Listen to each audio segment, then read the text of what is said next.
safarkayga waxa ku jirta ii qorshaysan iga go'an aniga iyo haddii alla leeyahay odayaashii dir ee ila socday ama garbahay ahaa inaanu baydhaba booqasho ku tagno inaanu ka dhaahino inaanu ka raali galino walaalihii haddii alla leeyahay ay adduunka ma dhacdo dambi waa dhacaa cidda dambiga geysata reer muqdisho ay noqon kartaa reer boosaas ay noqon kartaa reer hargeysa ay noqon kartaa laakiin waa ashqaas inay ciqaab ku mutaana waa sax amniga in la sugana waa sax laakiin waxaan gaaladu taado collective punishment ama ciqaab wadareed in lagu sameeyo dad degan oo walaalahoodii iyo dalkoodii iyo deegaankii Soomaaliyeed degan oo aan ka diyaar garoobin oo hantidoodii qaadan in la soo masaafiriyo arrimahan u socdo inaan baydhaba tagno hadday walaalahayo markaanu dhibta tirsanay anaga wax nagu dhiceen noo iman waayeen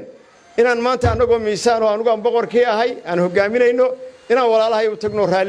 ka raali gelino lana qaybsado waxay tirsanayeen arrimaha Soomaaliya ku kala bogsan kartana way ka mid tahay aad iyo aad baa mahadsan